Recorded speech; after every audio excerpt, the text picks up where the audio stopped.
أعوذ بالله من الشيطان الرجيم. بسم الله الرحمن الرحيم. وإذا قيل لهم تعالوا يستغفر لكم رسول الله لووا رؤوسهم ورأيتهم يصدون وهم مستكبرون. سواء عليهم أستغفرت لهم أم لم تستغفر لهم لن يغفر الله لهم إن الله لا يهدي القوم الفاسقين. هم الذين يقولون لا تنفقوا على من عند رسول الله حتى ينفضوا ولله خزائن السماوات والأرض ولكن المنافقين لا يفقهون. يقولون لئن رجعنا إلى المدينة ليخرجن الأعز منها الأذل ولله العزة ولرسوله وللمؤمنين ولكن المنافقين لا يعلمون. رب زدني علما رب زدني علما رب زدني علما رب اشرح لي صدري ويسر لي أمري واحلل عقدة من لساني يفقه قولي واجعل لي وزيرا من أهلي.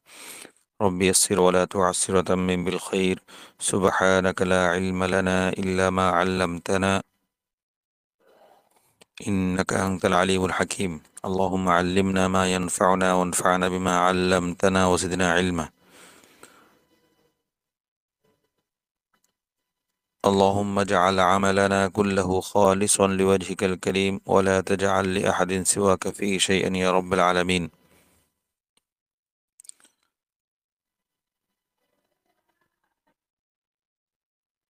اللهم لا سهل إلا ما جعلته سهلا وأنت تجعل الحزن إذا شئت سهلا.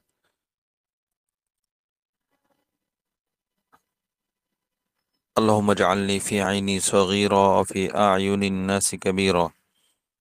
اللهم طهر قلبي من النفاق وعملي من الرياء ولساني من الكذب فإنك تعلم ما خائنة الأعين وما تخفي الصدور. بسم الله الرحمن الرحيم. اللهم صل على محمد وعلى آل محمد كما صليت على إبراهيم وعلى آل إبراهيم إنك حميد مجيد. اللهم بارك على محمد وعلى آل محمد كما باركت على إبراهيم وعلى آل إبراهيم إنك حميد مجيد. أستغفر الله ربي من كل ذنب وأتوب إليه. لا حول ولا قوة إلا بالله العلي العظيم.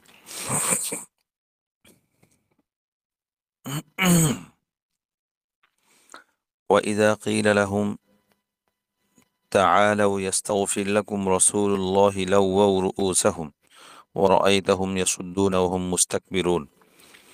ওয়াইদা আর যখন কিলা লাহুম তাদেরকে বলা হয়, মুনাফিকদেরকে বলা হয় তাআলাউ তোমরা আসো। তাআলা ইয়াতাআলা তাআলিয়ান অর্থ এখানে আসা, তোমরা আসো। ইয়াস্তাগফির লাকুম, ইস্তাগফারা ইয়াস্তাগফিরু ইস্তিগফারান ক্ষমা চাওয়া, ক্ষমা প্রার্থনা করা, মাগফিরাতের দোয়া করা। আল্লাহর ইস্তাগফির লাকুম রাসূলুল্লাহি, ইস্তাগফির লাকুম ক্ষমা চাইবেন, ক্ষমা প্রার্থনা করবেন, ইস্তিগফার করবেন, মাগফিরাতের দোয়া করবেন, লাকুম তোমাদের জন্য, রসুল্লাহি আল্লাহর রসুল। তো যখন তাদেরকে এই কথা বলা হয় তখন তারা কি করে? লাউওয়াউ রুউসাহুম, তারা তাদের মাথা মোচড় দেয়। লাউয়া ইউলাউই তালভিয়াতান ফেরানো, মোচড় দেয়া, ঘুরিয়ে ফেলা। লাউওয়াউ তারা ঘুরিয়ে ফেলে, মোচড় দেয়। রুউসাহুম রাসুন বহুবচন, রুউসুন তাদের মাথা। অর্থাৎ তারা এই আবেদনকে উপেক্ষা করে, রসুল তাদেরকে ক্ষমা প্রার্থনা করবেন এটা তারা উপেক্ষা করে। ওয়ারাআইতাহুম, আর আপনি তাদেরকে দেখবেন, ইয়াসুদ্দুনা ওয়া হুম মুস্তাকবিরুন, তারা কি করে সদ্দা ইয়াসুদ্দু সদ্দান ফিরিয়ে নেয়। তারা কি করে ইয়াসুদ্দুনা, তারা ফিরিয়ে নেয় ওহুম মুস্তাকবিরুন, এমন অবস্থায় যে তারা অহংকারী। ইস্তেকবার হয়, ইস্তাকবিরু ইস্তেকবার মানে অহংকার করা, দম্ভ করা। এই পর্যায়ে এসে পঞ্চম আয়াতে আল্লাহ তাআলা মুনাফিকদের অহংকারের বর্ণনা করছেন। তারা কেমন অহংকার করে, তাদের কিবির, অহংকার, তাকাব্বুরের বর্ণনা। কিবিরুল মুনাফিকিন ওয়া ইযা কিলা লাহুম তাআলাউ ইস্তাগফির লাকুম, তারা কি করে, এই আল্লাহ রসুল ক্ষমা প্রার্থনা করবেন, ক্ষমা চাইবেন তাদের জন্য, এটা শুনেই তারা কি করে, নিজের মুখ ফিরিয়ে নেয়, এদের মাথা ঘুরিয়ে নেয়, মাথাকে মোচড় দিয়ে। ওর আয়তাহুম, এবং আপনি তাদেরকে দেখবেন যে ইয়াসুদ্দুনা, তারা কি করে, এই উপেক্ষা করে, মুখ ফিরিয়ে নেয়। সদ্দান কোন দিকে, যিনি নসিহত করছেন, যে তাকে উপদেশ দিচ্ছে যে রসুল ইস্তেগফার করবেন, এই জন্য এই পরামর্শ যে দেয়, তার থেকে মুখ ফিরিয়ে নেয়। আর এই যে মুখ ফিরিয়ে নিল ইস্তেগফার থেকে, রসুলের ইস্তেগফার থেকে, তো এটার ফলাফল কি? এ, এটার ফলাফল হলো, এটা কেন সে মুখ ফিরে নেয় কোত্থেকে? মুস্তাকবিরুন, অহংকার করে যে মুখ ফিরে নেয়।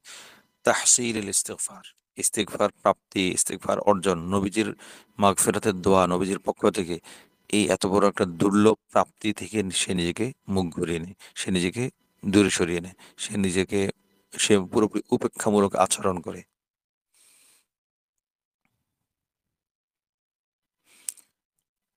এখন আমাকে কেউ উপদেশ দিল, তো উপদেশ দেওয়ার পর আমি সেই উপদেশকে উপেক্ষা করলাম, দাতাকে উপেক্ষা করলাম, এবং শুধু তাই নয়, অহংকার দেখালাম, দম্ভ প্রদর্শন করলাম, ঔদ্ধত্য প্রদর্শন করলাম, এবং নাকশিটকে বললাম যে আমার উপকারের প্রয়োজন নেই, আকারে প্রকারে বোঝালাম।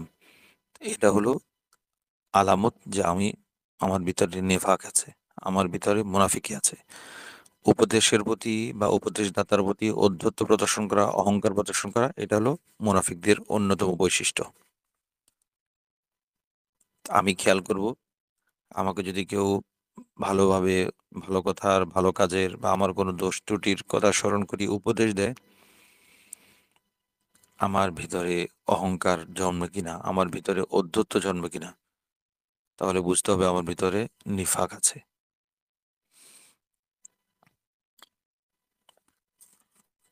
একজন আমাকে কেউ, একজন ভালো মানুষ, একজন বুজুর্গ আলেম বা আল্লাহওয়ালা মানুষের কাছে, মানুষের দোয়ার জন্য বলছে, তিনি তোমার জন্য দোয়া করবেন, বা তিনি তোমাকে উপদেশ দিবেন, তিনি তোমাকে ভালো কিছু বলবেন, এমন কেউ আমাকে যখন বলার পর আমি সেটাকে উপেক্ষা করি, বা সেটা আমার জন্য আনন্দকর হয় না, সেটা এমন সংবাদ শুনে আমি নিজেকে এই সৌভাগ্যবান ভাবতে পারি না যে আমার জন্য একজন ভালো মানুষ দোয়া করবেন বা আমাকে একজন ভালো মানুষ উপদেশ দিবেন, এই জন্য কেউ যখন আমাকে ডাকে আমি যদি আনন্দিত না হই, এটা আমার ভিতরে নিফাক থাকার একটা আলামত, এটা আমার ভিতরে মুনাফিকি থাকার একটা, আমার ভিতরে একটা নিফাক থাকার বৈশিষ্ট্যমূলক একটা ট্রেডমার্ক। আমার সতর্ক থাকা উচিত, আমার ভিতরে যদি এই ধরনের মানসিকতা থাকে যে আমাকে কেউ উপদেশ দিচ্ছে, নসিহত করছে, এবং সেটা আমার জন্য দরকার ছিল, আমার কোনো আচরণের ভিত্তিতে উপদেশটা দিচ্ছে, তাহলে বুঝতে হবে যে আমার ভিতরে সমস্যা আছে।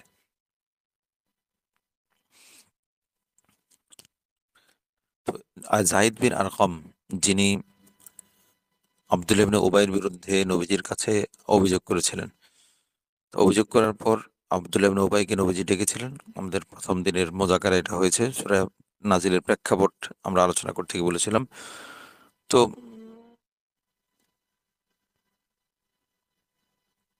মনক্ষুণ্ণ জাইদ বিন আরকাম যখন দেখলো যে আব্দুল্লাহ ইবনে উবাই সে বলেছিল ইখরিজান্নাল আযযু মিনহাল আযাল, যে মক্কার, মদিনার সম্মানিত অধিবাসী মানে স্থায়ী অধিবাসীরা ওই দুর্বল বা অসহায় বা হীন লাঞ্ছিত মানে মুহাজিরদেরকে বের করে দিবে, এই কথা সে আব্দুল্লাহ ইবনে উবাই বলেছে। কিন্তু নবীজির কাছে যখন সে বললো, সে কসম খেয়ে বললো যে না, সে এমন কথা বলেনি। তো নবীজি সেটা মেনে নিয়েছেন। তো এটা জায়েদ বিন আরকামের জন্য একটা অপমানজনক, লজ্জাজনক বিষয় ছিল। এখন যখন এই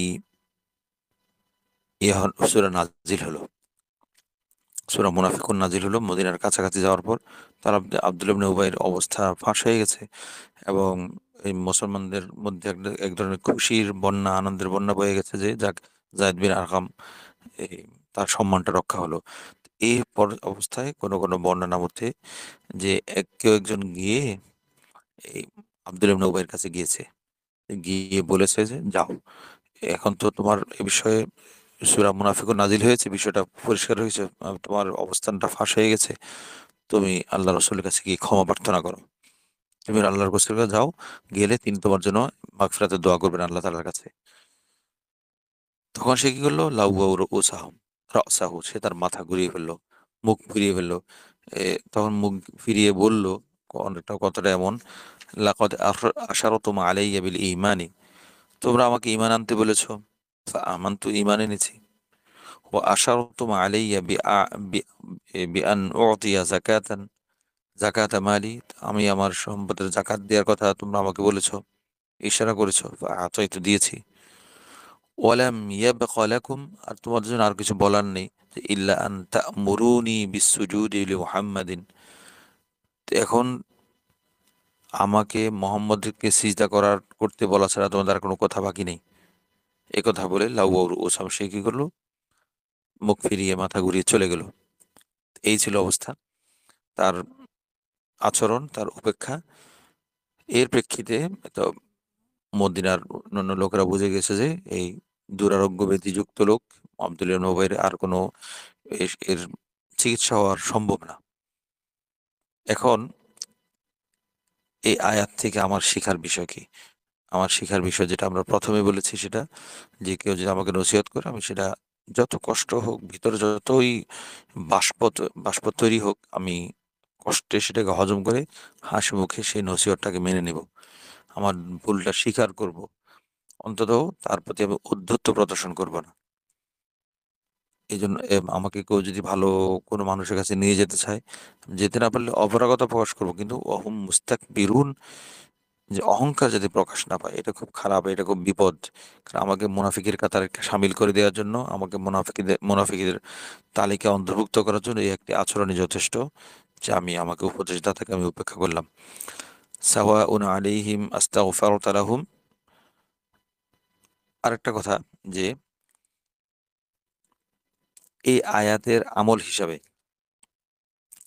এই আয়াতের উপর আমল আমি একটা, আমরা তো আমল কয়েকটা বললাম আমরা, এছাড়া আরেকটা আমল আমরা এটা করতে পারি আয়াতের আমল করার জন্য, বা আয়াতের উপর আমল করার নিয়তে, যে কোনো একটা দিনী মাহফিলে, যেখানে দিনী মাহফিল যিনি বয়ান করেন তিনি খুব ইখলাসের সাথে বয়ান করেন, যিনি কথা বলেন তিনি খুব আল্লাহওয়ালা লোক, পরহেজগার মুত্তাকি, এমন একটি মজলিস আমি গিয়ে দিনের কথা শুনবো। এর আমলটা কোত্থেকে? একজন, যে ওই আব্দুল ইবনে উবাইকে বলেছিল, যাও তুমি আল্লাহ রসুলের কাছে যাও, ইস্তাগফিরু লাকা, তিনি তোমার জন্য ক্ষমা প্রার্থনা করবেন। তো একজন নসিহত করলো, তো আমি একটা নসিহত শোনার জন্য, এখন তো এই মুহূর্তে আমাকে কেউ নসিহত করছে না, তো নসিহত শোনার জন্য আমরা একজন আল্লাহওয়ালা মানুষের কাছে, একজন ভালো মানুষের কাছে যাব। বা নিজের পক্ষে, কারো পক্ষে যদি, কারো বয়ান যদি আমার পক্ষে আপাতত সম্ভব না হয়, অন্তত অনলাইন থেকে একজন ভালো মানুষ, যারা মুত্তাকি বুজুর্গ, মানে সুর সর্বস্ব নন, সুর সুর দিয়ে বয়ান করাটা খারাপ এটা বলছি না, সুরটাকে যারা পুঁজি বানিয়ে ফেলেন, সেটার কথা সেটাকে আমরা নেতিবাচক অর্থে নিচ্ছি। এমনি সুর দিয়ে বয়ান করলে ভালো, না করলেও ভালো, সমস্যা নেই। সুরের সাথে কোনো সম্পর্ক নেই ভালো মন্দের। তো অনেক সময় অনেক বুজুর্গ ওলামায়ে কেরামও, ভালো মানুষও সুর দিয়ে বয়ান করেন। এমনকি এই যারা একটা মজার বিষয়, যারা সুরের বিরুদ্ধে বলেন, তারাও দেখি মাঝে মধ্যে সুর নিয়ে আসেন। তো তার মানে হলো বয়ানে শেয়ার পড়তে গেলে, কোনো নাত পড়তে গেলে, হাদিস পড়তে গেলে, মাঝে মধ্যে দেখি কেউ কেউ যারা সুরের সম্পর্কে খুবই নেতিবাচক চিন্তা রাখেন, কথা বলেন, তারাও এই পর্যায়ে এসে শুরু করে দিয়ে ফেলেন। তো তার মানে হলো সুরটা সমস্যা না, সুরের ক্ষেত্রে ধরন এবং ভঙ্গিতে সমস্যা। তো সুর দিয়ে যারা, যেমন হোক, একজন ভালো বুজুর্গ ব্যক্তির বয়ান, একটা বয়ান আমরা অনলাইন থেকে হলে শুনে নেবো, যদি অফলাইনে কারো কাছে যাওয়া সম্ভব না হয়। এটা ছিল এই আয়াতের একটা আলাদা করে আমলের কথা। আরেকটা বিষয়, এখানে ওয়ারাআইতাহুম ইয়াসুদ্দুনা ওয়া হুম মুস্তাকবিরুন, আয়াতের যে শেষ অংশ, আপনি তাদেরকে দেখবেন তারা মুখ ফিরিয়ে নেয়, শ্রদ্ধার মুখ ফিরিয়ে নেয়। ওয়াহুম মুস্তাকবিরুন, এমন হচ্ছে তারা অহংকারী, অহংকার বশত। এখানে একটা বিষয় পরিষ্কার হয় যে নিফাকটা একটা গাছ। নিফাকটা যদি একটা চারা গাছ ধরি, এটাকে যদি একটা উদ্ভিদ হিসেবে ধরি, তাহলে এটা উৎপন্ন হয় কোত্থেকে?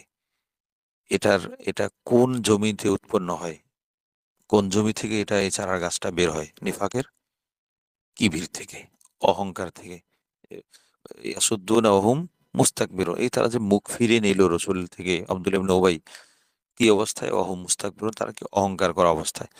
তার মানে আমরা ধরতে পারি নিফাকের চারণ ভূমি হলো, নিফাকের উৎস ভূমি হলো কিবির, অহংকার, দম্ভ, ঔদ্ধত্য, অহমিকা, আত্মম্ভরিতা, হাম্বরা ভাব। তাহলে আমরা বলতে বলতে পারি আর নিফাক ও শাজারাতুন, নিফাক হলো একটি গাছ, উদ্ভিদ, তাম্বুতু মিন তিনাতিল কিবিরি, নিফাক হলো এমন একটি গাছ যেটা অহংকারের মাটি থেকে উৎপন্ন হয়, বের হয়, অঙ্কুরোদ্গম হয়। তো আমি আমার আর এই অহংকারটা থাকে কোথায়? আমার কলবে, আমার মানসিকতায়, আমার চিন্তায়। তা আমি এখন থেকে আমার কলবটাকে, আমার মাথাটাকে, আমার চিন্তাটাকে, আমার চিন্তার জমিনকে অহংকার অহংকারের উর্বর ক্ষেত্র বনতে দিব না, হতে দিব না। আমার মনে চিন্তায় যেন কোনো অহংকার না থাকে, কিবির না থাকে, দম্ভ না থাকে। কারণ এই দম্ভ থাকলে, এটা থেকে, দম্ভ হলো সমস্ত অনেক সমস্যার মূল। অনেকে কেউ কেউ বলেন আল কিবিরু উম্মুল আমরদ, কিবির হলো সমস্ত পাপের জড়। এই কিবির থেকে, এই অহংকার থেকে জন্ম নেয় নিফাক।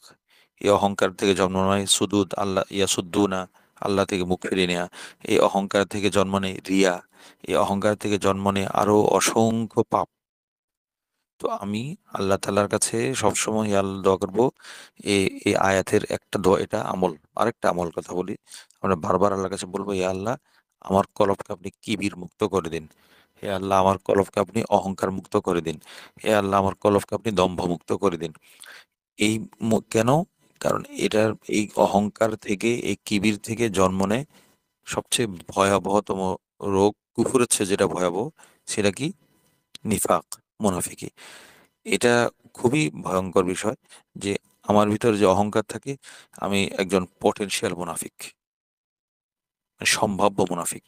আমার ভিতরে একটা মুনাফিক যে কোনো ঘাপটি বেড়ে আছে, সুপ্ত আছে, যে কোনো মুহূর্তে সেই অহংকার থেকে চাপা এ, বেরিয়ে আসবে।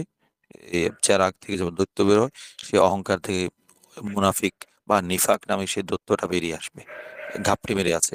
এবং এটা হলো ব্রিডিং গ্রাউন্ড। মুনাফিক কলব, নিফাক, কিবির পূর্ণ, অহংকার পূর্ণ কলব হলো একটা ব্রিডিং ব্রিডিং গ্রাউন্ড, প্রজনন ক্ষেত্র। কার? নিফাকের। এই আয়াত থেকে সেটা আমাদের কাছে সেটা বিষয়টা পরিষ্কার হয়েছে যে এই বিয়া হলো ব্রিডিং গ্রাউন্ড। আমার কলবে যদি নিফাক থাকে, কিবির থাকে, তাহলে আমার আর নিস্তার নেই। আমরা কিবির, অহংকার বা কিবির কাকে বলে, এটা নিয়ে ইনশাল্লাহ আমরা এই আলোচনা আসলে আমরা ইনশাল্লাহ বলবো। আজকে আমরা এই বিষয়টা মাথায় রাখি, আমার ভিতরে যদি কিবির থাকে, তাহলে আমি পটেনশিয়াল, সম্ভাব্য একটা নিফাক বা মুনাফিক। তো আমি কিবিরটাকে ইনশাল্লাহ নিয়ন্ত্রণ করার চেষ্টা করব। তাহলে আর ওই এখানে আর মুনাফিক বা নিফাকের গাছ উৎপন্ন হতে পারবে না। আমি আমার কিবিরটাকে যতটা, কি আমার অন্তরকে যতটা কিবির শূন্য করব, অহংকার শূন্য করব, আমার এখানে, আমার কলব থেকে নিফাক উৎপন্ন হওয়ার, নিফাকের চারা উদিত হওয়ার, ওই অঙ্কুরোদ্গম হওয়ার সম্ভাবনা ততটাই অঙ্কুরে বিনাশ হবে। আল্লাহ তাআলা আমার কলবকে, আল্লাহুম্মা তাহহির কুলুবানা মিনাল কিবরি, হে আল্লাহ, আপনি আমাদের কলবকে কিবির মুক্ত করে দিন, আমিন। হে আল্লাহ, আমরা যারা শুনছি, কথা শুনছি, যারা স্পষ্টভাবে শুনছি, তাদের সবার কলবকে আল্লাহ তাআলা অহংকার মুক্ত করে দিন, আমিন। হে আল্লাহ, আমাদের সবার কলবকে নিফাক মুক্ত করে দিন, আমিন। হে আল্লাহ, আমাদেরকে আব্দুল্লাহ ইবনে উবাইয়ের সঙ্গী হওয়ার থেকে আমাদেরকে হেফাজত করুন, আমিন। হে আল্লাহ, আমাদের সবাইকে নবীজি এবং যায়েদ বিন আরকামের পক্ষ অবলম্বন করার তৌফিক দান করুন, আমিন। সাওয়াউন আলাইহিম আস্তাগফারতা লাহুম, সাওয়াউন, হে রাসূল, আপনি সমান। সাওয়াউন সমান, আলাইহিম মানে এই মোনাফিকদের ব্যাপারে, মোনাফিকদের ক্ষেত্রে বিষয়টা সমান যে আস্তাগফিরু লাহুম, আপনি তাদের জন্য ক্ষমা প্রার্থনা করুন, তাদের জন্য মাগফিরাতের দোয়া করুন, তাদের জন্য এই ইস্তিগফার করুন। লাম তাস্তাগফির লাহুম, অথবা ইস্তিগফার না করুন, ক্ষমা প্রার্থনা না করুন, করা না করা বরাবর। লা ইয়াগফিরাল্লাহু লাহুম, আপনি যতই ক্ষমা প্রার্থনা করেন আল্লাহ তাআলা কোনো মুনাফিককে ক্ষমা করবেন না। লা ইয়াগফিরাল্লাহু লাহুম, আল্লাহ কিছুতেই তাদেরকে কি করবেন না, ক্ষমা করবেন না। ইন্নাল্লাহা লা ইয়াহদিল কওমাল ফাসিকিন, নিশ্চয় আল্লাহ হেদায়েত দান করেন না, পথ প্রদর্শন করেন না এ কাকে, আল কওমাল ফাসিকিন, ফাসিক সম্প্রদায়কে, পাপাচারী সম্প্রদায়কে, অবাধ্য সম্প্রদায়কে আল্লাহ তাআলা কিছুতেই পথ প্রদর্শন করেন না।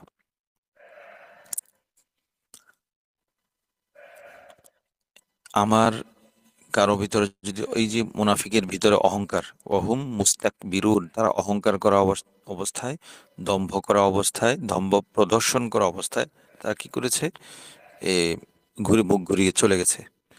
এখন এর ফলাফল কি? এই যে অহংকার করলো, দম্ভ করলো, এটা একটা নতিজা আছে না অহংকারের? নতিজা হলো দুইটা, একটা হলো অতীতের অবস্থা, আর একটা হলো ভবিষ্যতের অবস্থা, বর্তমান অবস্থা। তো প্রথম ফলাফলটা হলো সাওয়াউন আলাইহিম আস্তাগফিরতু লাহুম আম লাম তাস্তাগফির লাহুম, তাদের জন্য সমান যে, তাদের কাছে বিষয়টা সমান যে আপনি তাদের জন্য ক্ষমা প্রার্থনা করুন অথবা ক্ষমা প্রার্থনা না করুন। এটা হলো সামরাতুল উলা লিল কিবিরি, কিবিরের প্রথম ফলাফল।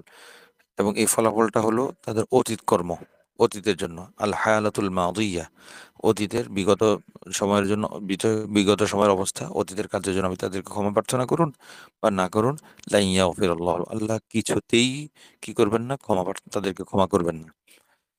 একটা গেল, এটা হলো তাদের যে অহংকার করছে সেটার ফলাফল, এবং সেই ফলাফলটা তাদের অতীত কর্মের ফলাফল। আস্তাগফিরু লাহুম আম লাম তাস্তাগফির লাহুম, এই বাক্যে আরেকটি বিষয় পরিষ্কার হয় যে কেউ কেউ কোনো সম্প্রদায়, কোনো জনগোষ্ঠী নবীজি সাল্লাল্লাহু, আল্লাহ রসুল সাল্লাল্লাহু আলাইহি সাল্লামকে মুখতারে কুল মনে করে।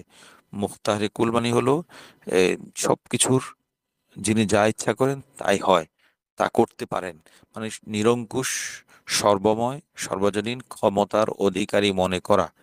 নবীজি আল্লাহ রসুল সাল্লাহ ইসলামকে তিনি তাকে মুখতারে কুল মনে করা। মুখতারে কুল মনে করা এটা শুধু একমাত্র আল্লাহর এখতিয়ার, আল্লাহর গুণ, আল্লাহর বৈশিষ্ট্য। নবীজির মধ্যে নবীজি মুখতারে কুল নন। আল্লাহ তাকে যতটুকু ক্ষমতা দেন ততটুকুর ক্ষমতার অধিকারী তিনি, এর বাইরে নন। তো এখানে তো এই আয়াত দ্বারা বোঝা গেল আপনি তাদের জন্য ক্ষমা প্রার্থনা করুন বা না করুন, উভয় অবস্থাতেই আল্লাহ ক্ষমা করবেন না। তার মানে নবীজির এখতিয়ার নেই, এই ক্ষেত্রে আল্লাহ তাআলা নবীজিকে এখতিয়ার দেননি। তো নবীজি মুখতারে কুল নন। মুখতারে কুল মানে সর্বময় ক্ষমতা, ইচ্ছা শক্তির অধিকারী। এই একটা ভুল আকীদা এই আয়াতের মাধ্যমে পরিষ্কার হলো। এরপর ইন্নাল্লাহ লা ইয়াহদিল কওমাল ফাসিকিন, আল্লাহ তাআলা ফাসিক সম্প্রদায়কে, পাপাচারী সম্প্রদায়কে, এই অবাধ্য সম্প্রদায়কে কি করেন না, হেদায়েত দান করেন না, পথ প্রদর্শন করেন না। এটা ছিল এই ভবিষ্যতের অবস্থা, কিবিরের ফলাফল। সামরাতুল সানিয়া লিল কিবরি, কিবিরের দ্বিতীয় ফলাফল, দ্বিতীয় নতিজা। এবং সেটা হলো ভবিষ্যতের জন্য। অতীত, আগেরটা গিয়েছে সাওন আলিম, অতীতের কাজের জন্য। আর কিবিরের ফলাফল হিসেবে ভবিষ্যতে কি ফলটা পাবে সে, লা ইয়াহদিল কওমাল ফাসিকিন, আল্লাহ তাআলা ফাসিক সম্প্রদায়কে কি করেন না, করেন না, হেদায়েত দান করেন না, পথ প্রদর্শন করেন না। এই আয়াত দ্বারা এটা বোঝা যায়, আমি যে গুনাহ করি, আমি যে পাপ করি, আমি যে অবাধ্যতা করি, আমি যতটুকু গুনাহ করি, আমি ঠিক ঠিক হেদায়েতের ততটুকু অংশ আমি হারাতে থাকি। আবার আমি গুনাহ করার পর যে হেদায়েতটুকু হারিয়েছি, আমি যতটুকু তওবা করি, ইস্তেগফার করি, ঠিক ততটুকু হেদায়েত আমি আবার ফিরে পাই। এই একটা মূলনীতি আমি মাথায় রাখবো। হেদায়েতকে আমি একক ধরবো না, ঈমান একক। আমাদের উলামায়ে কেরামের ভাষায় ঈমান একক বসিত, ঈমানের কোনো খণ্ড নেই, বিভাজন নেই, মৌলিকতম ঈমানটা। হ্যাঁ, ইমানকে সুন্দর করার জন্য, ইমানকে সমৃদ্ধ করার জন্য ইমানের মৌলিকতম অংশে আমলটা ইমানের ইমানের অংশ নয়। ইমান বলতে একটা একটা অখণ্ড অবিভাজ্য একটা বস্তু, জুজউন লা ইয়াতাজাজ্জাউ, এমন অংশ যেটাকে ভাগ করা যায় না, এটার সাথে আর কোনো শরিক নেই। ইমান একটা বসিত বিষয়, অবিভাজ্য বিষয়। হ্যাঁ, ইমানের পূর্ণতার জন্য, ইমানকে সৌন্দর্যমণ্ডিত করার জন্য, ইমানকে একদম সার্বিকভাবে পরিপূর্ণ করার জন্য আমল দরকার। কিন্তু মৌলিকতম ইমান গঠনের জন্য আমলের প্রয়োজন নেই। লা ইলাহা ইল্লাল্লাহ মুহাম্মদ রাসূলুল্লাহ বললে আমার ইমানটা হয়ে গেল। এটা মুখে বিশ্বাস, মুখে অন্তরে বিশ্বাস, মৌখিক উচ্চারণের মাধ্যমে আমি মুমিন হয়ে গেলাম। তবে এটা আমাকে নাজাত দেওয়ার জন্য, একদম আল্লাহর জাহান্নাম থেকে বাঁচানোর জন্য যথেষ্ট নয়। কিন্তু মৌলিকতম ইমান বলতে যেটা বোঝায় সেটা এটুকুই। এমন না যে আমাকে অনেকটা আমল করে এই ইমান আনার সম্ভব না। আমি যখন লা ইলাহা ইল্লাল্লাহ বললাম, আমি তখন আমি মুমিন হয়ে যাই না? মুমিন হয়ে যাই। এইটাই একটা এই বিষয়টা। হ্যাঁ, যদি কেউ বলে যে এই লা ইলাহা ইল্লাল্লাহ বললো, এটা একটা আমল না? তাহলে ঠিক আছে, এটাকে আমল হিসেবে ধরলে তাহলে ইমান এবং আমল দুটো একসাথে হয়ে গেল। কিন্তু লা ইলাহা ইল্লাল্লাহ কালিমা পড়া এবং অন্তর বিশ্বাস করার বাইরে কোনো একটা কাজ, আমল করতে হবে তারপর তাকে মুমিন বলা যাবে, বিষয়টা তো এমন না। বিষয়টা তো সে লা ইলাহা ইল্লাল্লাহ বলার মাধ্যমে, কালিমা পড়ার মাধ্যমে সে মুমিন হয়ে গেছে। হ্যাঁ, এখন তার ইমানটাকে পূর্ণ করার জন্য, ইমানটাকে সজ্জিত করার জন্য, সমৃদ্ধ করার জন্য আমল প্রয়োজন। তদ্রূপ হেদায়েত যেটা, সেটা সেটা ইমানের মতো কি নয়, বসিত নয়, অবিভাজ্য নয়, অখণ্ড নয়। সেটার অংশ অংশ অংশ ভাগ করে বাড়ে, হেদায়েত বাড়ে কমে। আমাদের মতে, ওলামায়ে কেরাম, ওলামায়ে দেওবন্দের মতে ইমান বাড়ে, মৌলিকতম ইমান বাড়ে কমে না। মৌলিকতম ইমান অবিভাজ্য, লা ইয়াজিদু ওয়া লা ইয়ানকুসু। হ্যাঁ, ইমানের গুণাবলী, ইমানের ওজন, ইমানের বৈশিষ্ট্য, সৌন্দর্য বাড়ে কমে। ইমানের এই পূর্ণতা যেটা, ইমানের বাহ্যিক আঙ্গিকগত যে পূর্ণতা, সেটা বাড়ে কমে। কিন্তু মৌলিকতম ইমান যেটা লা ইলাহা ইল্লাল্লাহ মুহাম্মাদুর রাসূলুল্লাহ বলার মাধ্যমে যে মুমিন হয়ে গেলাম, এই অবস্থানটা বাড়ে কমে না। এটা সবাই সমান। তবে ইমানের মর্যাদা, ইমানের গুণ, সৌন্দর্যের দিক দিয়ে এই জায়গায় গিয়ে নবী, রসুল, সাহাবায়ে কেরাম তারা বা অলি আল্লাহ তারা অন্যদের থেকে সাধারণ হচ্ছে আলাদা হয়ে যায়। কিন্তু হেদায়েতের ক্ষেত্রে, হেদায়েত আমরা বলতে পারি হেদায়েত বাড়ে কমে। হেদায়েতের সংকোচন, বিয়োজন, বৃদ্ধি, এ, হ্রাস ঘটে। আমি যখন কোনো গুনাহ করি, গুনাহ করার মাধ্যমে, আমি কোনো পাপ করার মাধ্যমে আমার ঠিক ওই পরিমাণ ইমানটা কমে যায়, এই হেদায়েত কমে যায়, ওই পরিমাণে আল্লাহর হেদায়েতের নূর কমে যায়। আবার এটা বাড়ে কখন? এটা সংশোধিত হয়। আমি তওবা করার মাধ্যমে এটা সংশোধিত হয়, ইস্তিগফার করার মাধ্যমে সংশোধিত হয়। আমার যখন কোনো গুনাহ হয়ে যায়, আমি এই কথাটা মাথায় রাখবো যে আমার এইটুক পরিমাণ আমি হেদায়েত থেকে বঞ্চিত হয়েছি, গুনাহ পরিমাণ। সাথে সাথে আস্তাগফিরুল্লাহ ওয়া আতুবু ইলাইহি, এটা বারবার পড়তে আমার যতটুকু হেদায়েতে ঘাটতি দেখা দিয়েছিল গুনার মাধ্যমে, ওই ঘাটতিটুকু আমি কি করব, পূরণ করব, ইনশাল্লাহ পূরণ হয়ে যাবে। একটা বিষয়,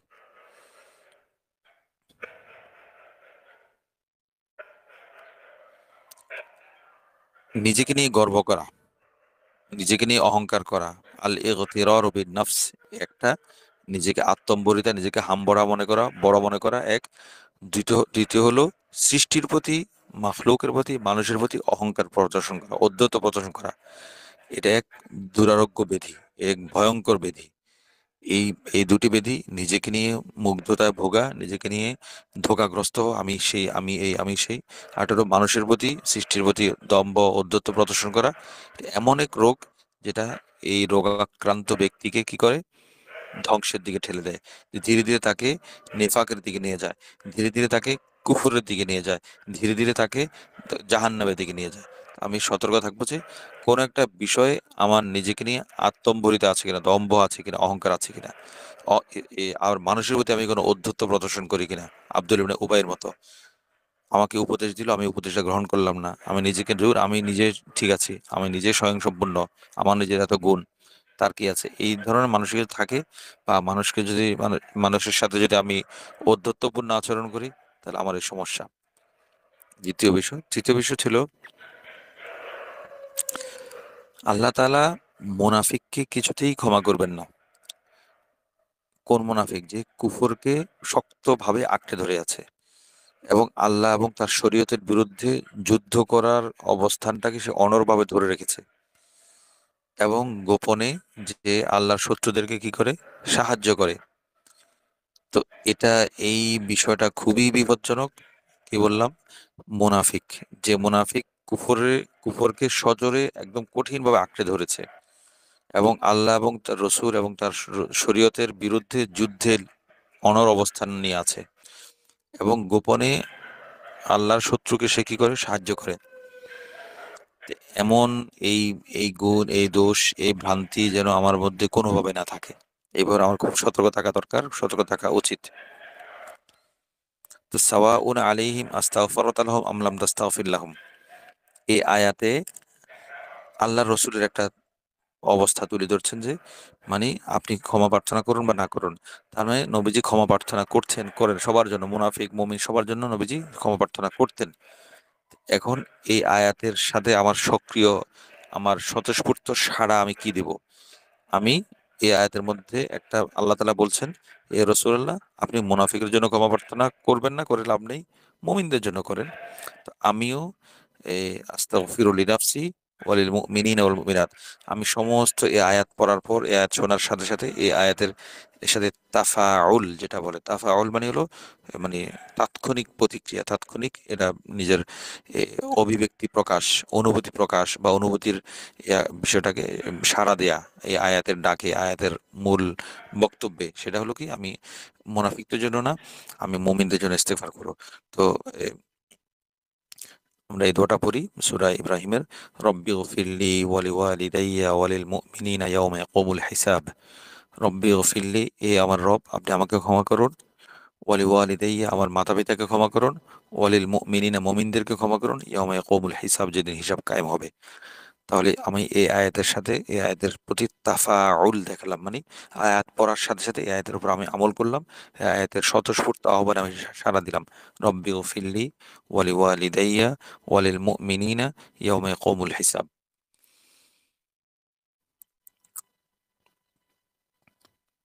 হযরত কাতাদা রাদিয়াল্লাহু তাআলা আনহু থেকে বর্ণিত আছে যে যখন সূরা তওবার এই আয়াত নাজিল হয়েছিল, ৮০ নম্বর আয়াত নাজিল হয়েছিল যে ইন তাস্তাগফির লাহুম ৭০ মাররাতান ফালান ইয়াগফিরাল্লাহু লাহুম, হে নবীজি আপনি যদি মুনাফিকদের জন্য ৭০ বারও ক্ষমা করেন, ক্ষমা প্রার্থনা করেন, আল্লাহ কি করবেন না?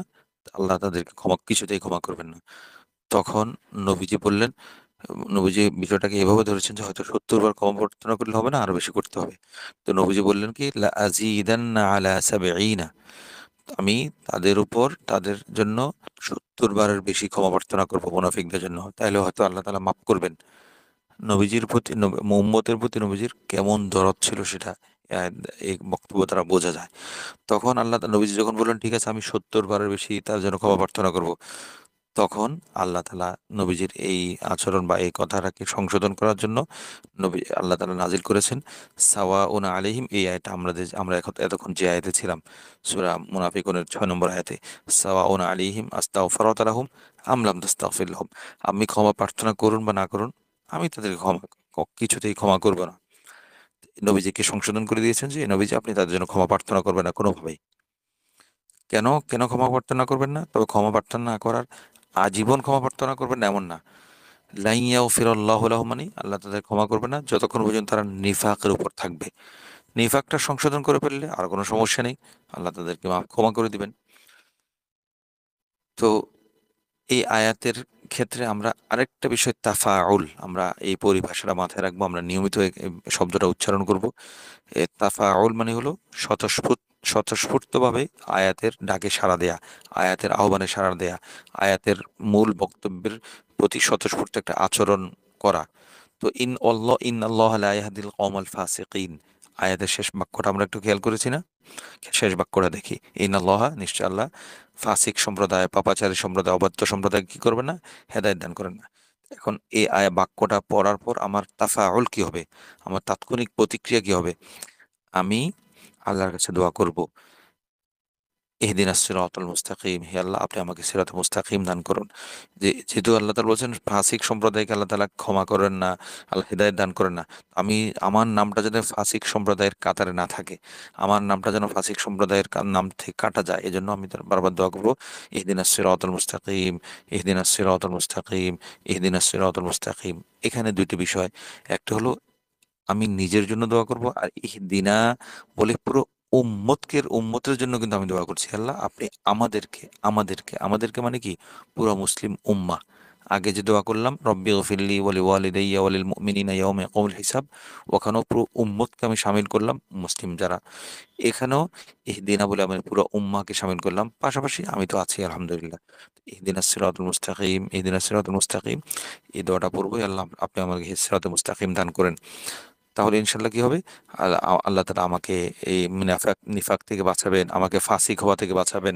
পুরো উম্মতের জন্য দোয়া করার মাধ্যমে আল্লাহ তালা আমাকে পুরো উম্মতের জন্য দোয়া করার বরকত দান করবেন। আজকের জন্য আমরা এখানে রাখি। আল্লাহ তালা আমাদেরকে তৌফিক দান করুন। আল্লাহ তালা আমাদেরকে কোরআনের নূর এবং হেদায়েত দান করুন। আল্লাহ তালা আমাদের গাজার মাজলুম মুসলমান ভাই বোনদেরকে হেফাজত করুন, এবং সমগ্র বিশ্বের যেখানে যা মজলুম আছেন আল্লাহ সবাইকে হেফাজত করুন। আল্লাহ জালিমদেরকে নিস্তে নাবুদ করে দিন। এবং আল্লাহ তালা আমাদের মাদ্রাসাল কোরআন কারিমের অনলাইন অফলাইন কার্যক্রমকে কবুল করুন। আমাদের মাদ্রাসাল কোরআন কারিমের যাবতীয় হাজতকে আল্লাহ তালা গায়বী খাজানা থেকে পুরো করে দিন। আল্লাহ তালা আমাদের মাদ্রাসাল কোরআন কারিমের যে স্থায়ী জমির ব্যবস্থা হচ্ছে আল্লাহ সেটার আর্থিক সঙ্গতির ব্যবস্থা করে দিন। এবং আল্লাহ আমরা যারা এখানে কষ্ট করে দর্শে হাজির আছি, শরিক থাকছি, নিয়মিত ছিলাম, আছি, থাকবো, আল্লাহ তালা সবাইকে সবার বংশের মধ্যে আল্লাহ তালা কেয়ামত পর্যন্ত দিনের ধারাকে, দিন চর্চার ধারাকে আল্লাহ তালা জারি রাখুন। সবার বংশধরের মধ্যে আল্লাহ দিনদার ফরজগার মুত্তাকি বংশধর তৈরি করে দিন, এবং কিয়ামত পর্যন্ত আল্লাহ তাদের বংশে কোরআনের নূর, কোরআনের হেদায়েতকে আল্লাহ তালা জারি রাখুন। আল্লাহ তালা আমাদেরকেও বাকি দিনগুলো, রমজানের দিনগুলোকে সুন্দরভাবে কাটানোর তৌফিক দান করুন। আমিন। ওয়া আখিরু দাওয়ানা আলহামদুলিল্লাহ।